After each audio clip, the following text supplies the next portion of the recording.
Assalamualaikum warahmatullahi wabarakatuh. Tabi pun, murid-murid Bapak kelas 6, sekarang kita akan belajar tema 9 subtema 2. Untuk mendapatkan gambar yang jelas, silahkan diputar HP kalian.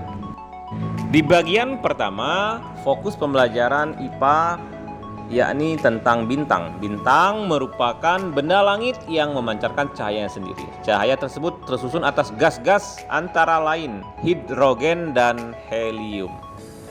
Bintang memiliki warna yang bermacam-macam. Ada yang berwarna merah, jingga, kuning putih, hingga berwarna biru. Perbedaan warna-warna tersebut salah satunya disebabkan oleh perbedaan suhu dari permukaan bintang. Kemudian matahari. Matahari adalah salah satu contoh bintang. Matahari merupakan bintang yang letaknya paling dekat dengan bumi. Hal ini menyebabkan cahaya matahari tampak lebih terang.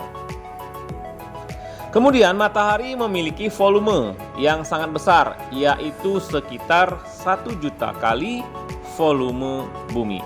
Dengan ukuran yang sangat besar itu, matahari memiliki gaya gravitasi yang sangat besar pula. Gaya gravitasi matahari kurang lebih 28 kali lebih besar daripada gravitasi bumi. Hal inilah yang menyebabkan matahari menjadi pusat tata surya yang dikelilingi oleh 8 planet. Anak-anak sekalian, kita akan membahas meteorit. Meteorit adalah benda kecil yang ada di luar angkasa. Ukuran meteorit mulai dari sebutir pasir hingga berdiameter sebesar 10 meter. Meteorit disebut sebagai bintang berekor. Ketika meteorit masuk atmosfer bumi, ia akan membentuk ekor terang di belakangnya. Ekor atau garis terang di belakangnya disebabkan oleh meteorit yang bergesekan dengan atmosfer bumi. Gesekan dengan atmosfer ditambah kecepatan yang tinggi ketika meteorit memasuki bumi menyebabkan suhunya naik dan membuatnya berpijar. Itulah gambaran dari meteorit. Nah, anak-anak sekalian, sekarang ada istilah meteoroid, meteor, dan meteorit. Apa perbedaan dari istilah tersebut? Di sini dijelaskan meteoroid adalah benda kecil yang ada di luar angkasa. Sedangkan meteor adalah meteoroid yang sudah memasuki atmosfer bumi.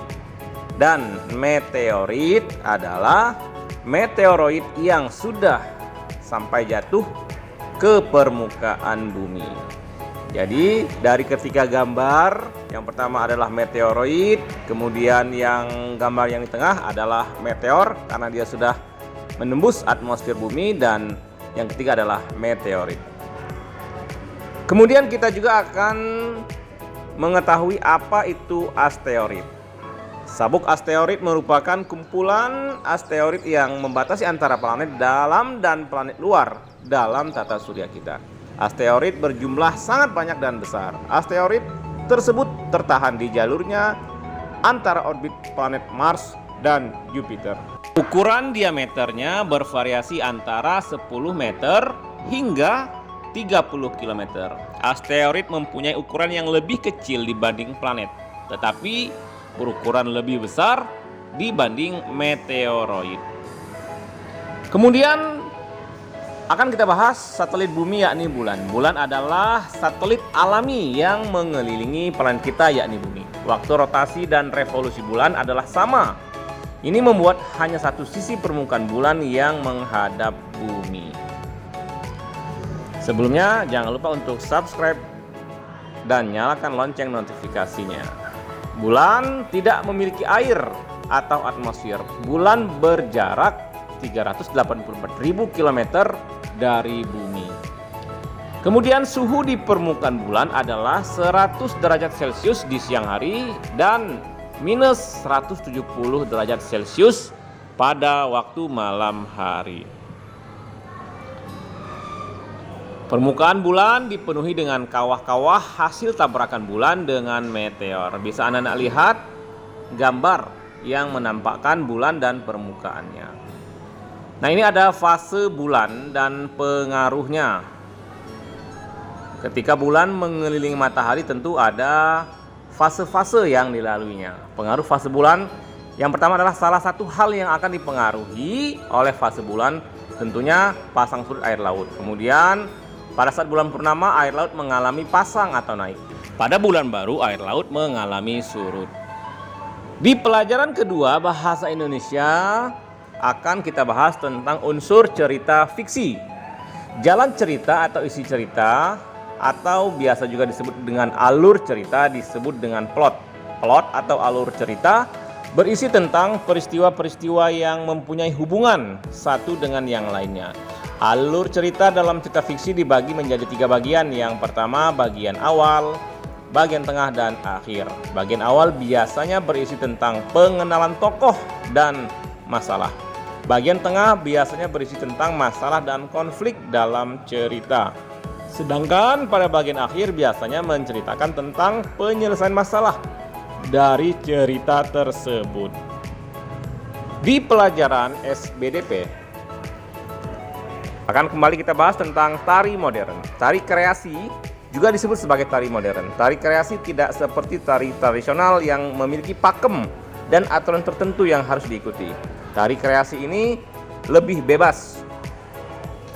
Selanjutnya, tari kreasi yang ada pada saat ini sering menggunakan sebagian dari gerakan-gerakan dasar yang diambil dari tari tradisional.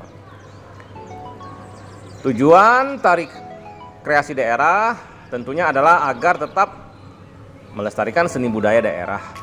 Yang kedua, tari kreasi juga digunakan untuk menyampaikan pesan-pesan yang lebih sesuai dengan keadaan masyarakat saat ini. Hal ini merupakan salah satu cara untuk mempertahankan dan mengembangkan warisan daerah. Upaya ini dilakukan agar generasi muda dapat meneruskan dan melestarikannya. Contoh-contoh tari kreasi daerah. Yang pertama ada tari jejer kembang menur, merupakan tari kreasi dari tari gandrung. Tari gandrung sendiri adalah salah satu tari khas asal Banyuwangi, Jawa Timur.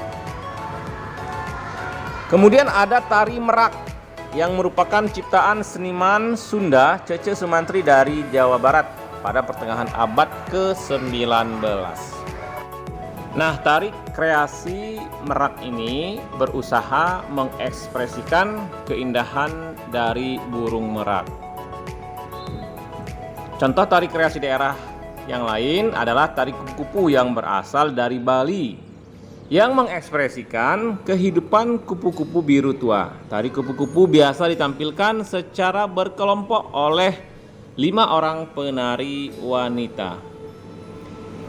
Kemudian ada juga tari Manipuren, merupakan salah satu tari kreasi daerah dari Jawa Tengah. Tari Manipuren dikembangkan dari gerakan tari Manipuri yang berasal dari negara India.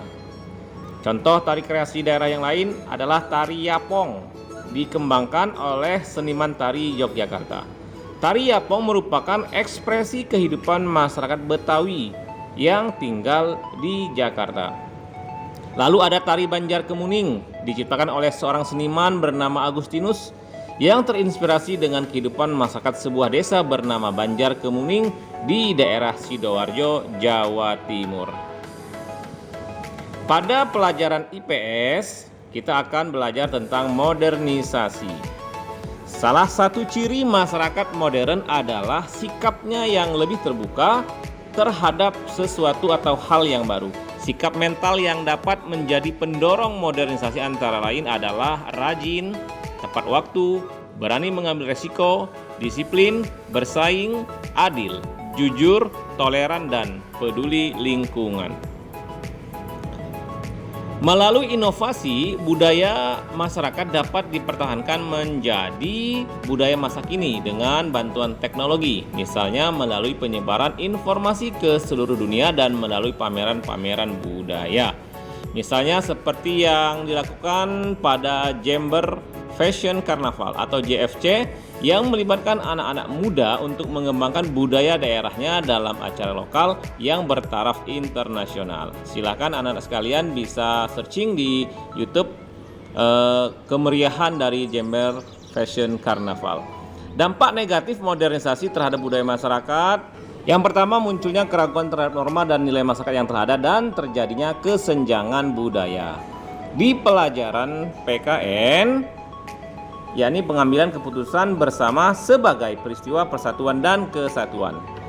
Keputusan adalah segala sesuatu yang telah ditetapkan berdasarkan berbagai pertimbangan dan pemikiran. Keputusan bersama adalah keputusan sekelompok orang untuk mencapai tujuan tertentu.